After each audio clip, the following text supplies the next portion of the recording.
Baik, kita bersua kembali.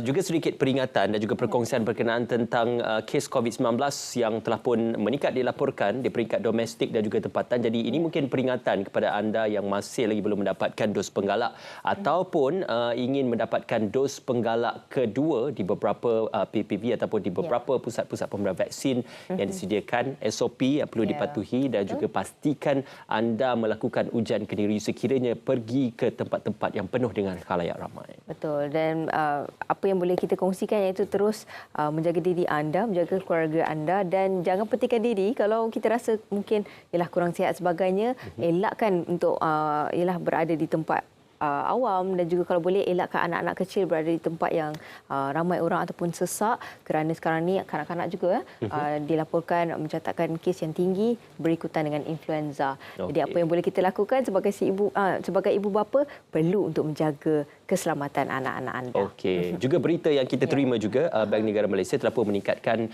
kadar dasar semalaman ataupun OPR sehingga 2.5%. Untuk kita bercakap lebih lanjut tentang apakah impaknya dan bagaimanakah perkara itu boleh berlaku dan berkolerasi dengan institusi moneteri negara. Kita bersama dengan Tuan Faiz Azmi untuk bercakap lebih lanjut tentang perkara ini. Assalamualaikum, selamat pagi Tuan. Waalaikumsalam. Terima kasih bersama dengan kami. Kalau dahulu dalam tempoh beberapa bulan kita menyaksikan ada satu kenaikan yang telah diumumkan oleh Bank Negara dan kini tidak sampai 6 bulan dia telah pun diumumkan kembali kadar kenaikannya. Jadi apakah ini melambangkan akan berlakunya satu lagi kenaikan dari semasa ke semasa bersandarkan kepada nilai progres yang telah pun ditunjukkan dalam masa beberapa bulan ini? Bagi semua ya. Okey, so kalau kita nak jawab soalan itu kita kena tengok secara perspektif yang besar. OPR 1.75% yang dinaikkan 2 bulan lalu adalah yang paling rendah di sejarah Malaysia. So, dia turun sebab kita tahulah pandemik. Jadinya bila pandemik dah tengah nak recover sekarang ni, ekonomi tengah nak recover dan kita nampak kes-kes inflasi yang berlaku setiap hari lah. Inflasi ni bukan berlaku tahun ke tahun, dia setiap hari akan berlaku sedikit demi sedikit. So, jadinya untuk mengurangkan benda tu, Bank Negara terpaksalah mengambil langkah untuk turunkan. Salah satu cara dia adalah menaikkan OPR.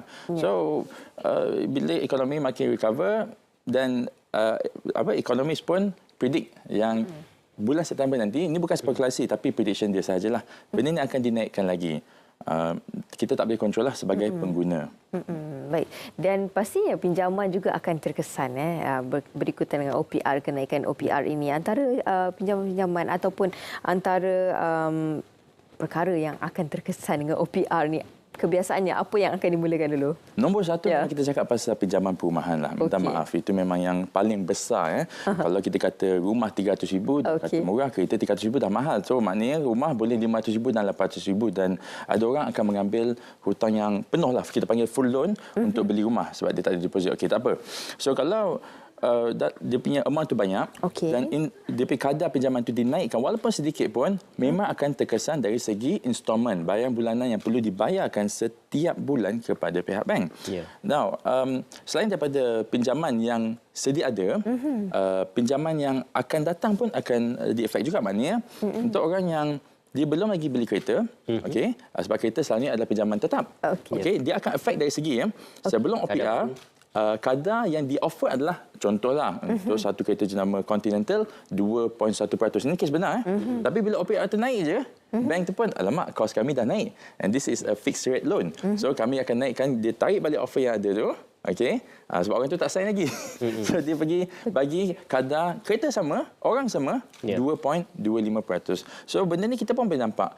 Jadinya kalau kereta patut lock sebelum ni lah. Tapi sekarang ni dia dah naik, semua bank pun akan naikkan juga. Dia akan lockkan sebab kita akan tahu. Tapi itu untuk yang fixed rate. Yang saya takut tu adalah flexible rate. Yang flexible rate, yang variable rate, maknanya dia dah beli rumah tu waktu dimomorkan. Kadar pinjaman rendah, belilah waktu sekarang. Okey, betul. Waktu sekarang, waktu pandemik itulah anda membayar kadar yang rendah pada kadar OPR 1.75. Tapi bila kadar OPR dinaikkan, tak mustahil dia akan naik jadi 3.25%. Installment anda akan naik jauh lebih tinggi walaupun anda beli pada waktu yang OPR yang rendah. Itulah bezanya variable rate ataupun kadar boleh ubah dengan fixed rate. By the way, nak cakap sikit lah, ada juga pinjaman kereta yang kadarnya dah boleh ubah. Kamu tak tahu. Dia pakai sign. Kenapa saya punya installment naik? Bila dia bising, yang hari tu 2 bulan lalu, yang kenaikan tu, dia bising, kenapa naik? Ingatkan pinjaman kereta ni kadarnya tak boleh ubah. Tidak. Dah ada produk-produk yang begitu. Pada awal ditawarkan dengan kadar yang murah. Yes. Dia lagi murah daripada kadar fixed rate. Maknanya, bagi contoh yang sama, 2.1%. Ni kes benar. 2.1% untuk kadar fixed rate. Tapi kadar variable rate, dia kata 2.05. Okey, pada waktu itulah 2.05. Tapi bila OPR naik je, dia terus sekali potong je. Lepas tu ni belum habis naik lagi ni, akan naik lagi. Kesian. Wow. Ya, itu memberi impak kepada peminjam. Cuma di samping kita bercerita tentang peminjam, pendeposit akan mendapat keuntungan ataupun mendapat sedikit kebaikan daripada hasil OPR ini. Jadi bagaimana kaedah-kaedah dan juga kesan-kesan OPR ini kepada pendeposit khususnya pendeposit tetap dan juga pendeposit pelaburan? Betul, soalan yang bagus sebab apa ya? Dalam OPR naik ni bukan semua orang tak suka. Bila ada yang benda-benda berlaku, ada yang memang tak suka, yang banyak berhutang. Tapi bila yang banyak aset, banyak harta, banyak liquid, dia punya harta dia lebih banyak daripada hutang, dia memang suka, dia memang happy. Sebab dari segi Encik Ismail pun ada cakap tadi, kadar pulangan fixed deposit akan dinaikkan.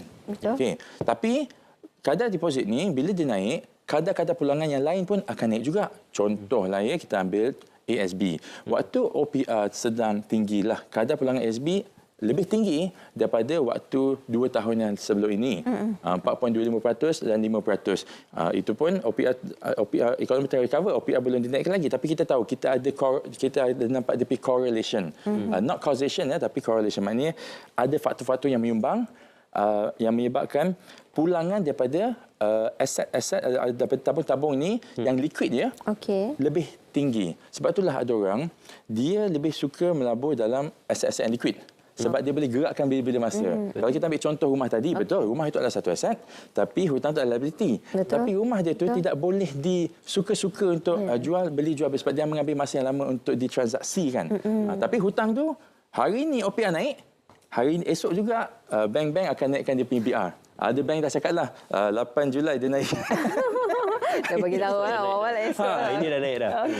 Okey. Oh, hari ni ya, hari ni 8 hari bulan. Tapi bukan semua bank naikkan BR dia sama ya. Ada bank dia ambil masa sikit, tapi itu adalah internal punya itulah. Tapi kita pakai kepada Islamic financing juga. Okey. Islamic financing ada 2 jenis pinjaman. Okey. Ada ramai orang kata, saya pergi Islamic, saya tak payah. Salah. Sebab ada Islamic yang kadar tetap betul. Tapi kadar pinjaman dia agak tinggilah, 7-8%. Ya, tak apa, kalau nak ambil yang tu boleh, tak ada masalah. Tapi daripada awal-awal lagi, OPR turun ke OPR naik ke, memang perlu bayar kadar yang agak tinggi. So ramai orang kata, ramai orang komplain. So bank negara dan juga bank-bank berdiskuslah keluarkan satu produk yang juga Islamic, okey, yang disahkan Islamic, syariah compliant lah. Tapi kadar dia sama dengan yang konvensional. Jadi dia mengikut OPR dan juga Islamic base rate. Okey, kalau yang konvensional OPR dan base rate, tapi yang ini Islamic base rate. So kadar dia untuk bank yang sama ya, contoh bank A. Dia ada produk konvensional, pinjaman perumahan, dan bank A produk syariah compliant, pinjaman perumahan juga. Kadar pinjaman dia sama untuk orang yang sama, untuk rumah yang sama. So dari segi itu OPR naik, BR naik, OPR naik, Islamic base rate pun akan naik juga. So walaupun pinjaman anda adalah ataupun financing anda adalah dengan bank-bank Islamic, A Islamic contohnya, B Islamic, okey. Anda kena buka balik letter offer tu, tengok ada tak perkataan ini, kadar pinjaman asas. Kalau ada, maknanya itu adalah variable rate lah. Maknanya kadar boleh ubah. Wah, itu dia. Okey, dan di saat sekarang ini peningkatan OPR ini, apa yang perlu, ialah kita perlu bijak untuk melakukan satu perkara. Sebagai contoh, dalam masa sekarang ni jangan beli kereta, jangan beli rumah kalau boleh elakkan. Jadi apa yang boleh kita lakukan di saat kenaikan OPR ini? Okey, saya tak naklah cakap jangan beli kereta, jangan beli rumah. Mengapa? Sebab kalau anda perlukan rumah itu, anda akan beli juga. Jangan beli rumah sebab interest rate rendah.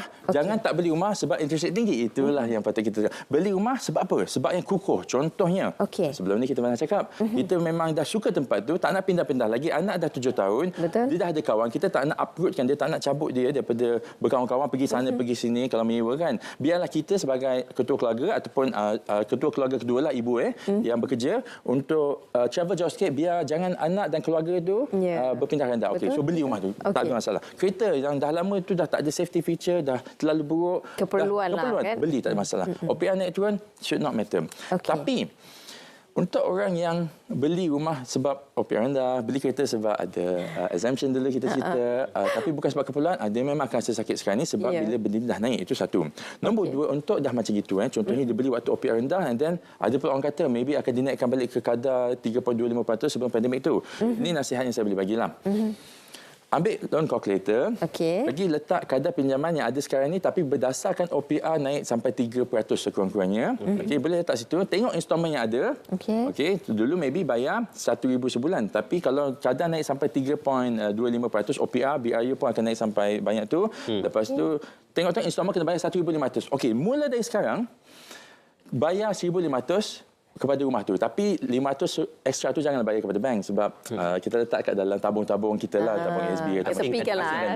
Tapi bila lah bank negara katalah, spekulasi sajalah, dia naikkan sampailah 1,500. Kita pun macam memang tak suka kena bayar lebih kepada bank untuk rumah kita ni, tapi kita dah bersedia untuk bayar 1,500. Ini masalahnya, ada orang dulu waktu OPR rendah, dia pergi beli rumah, dia bayar RM1,000 sebulan. Lepas tu patutnya dia mampu untuk simpan RM500 sebulan, tapi dia tak buat. Dia pergi apa? Oh, murah yang mana? Kita pergi beli kereta pula lah. Nah, kita ada kereta dan kita ada beli rumah. Lepas tu, kereta yang dia beli tu pula dia salah sign. Dia ambil yang boleh kadar paling luas juga. So, rumah jadi RM1,500 daripada RM1,000, kereta daripada RM500 jadi RM800. Ini contoh ya.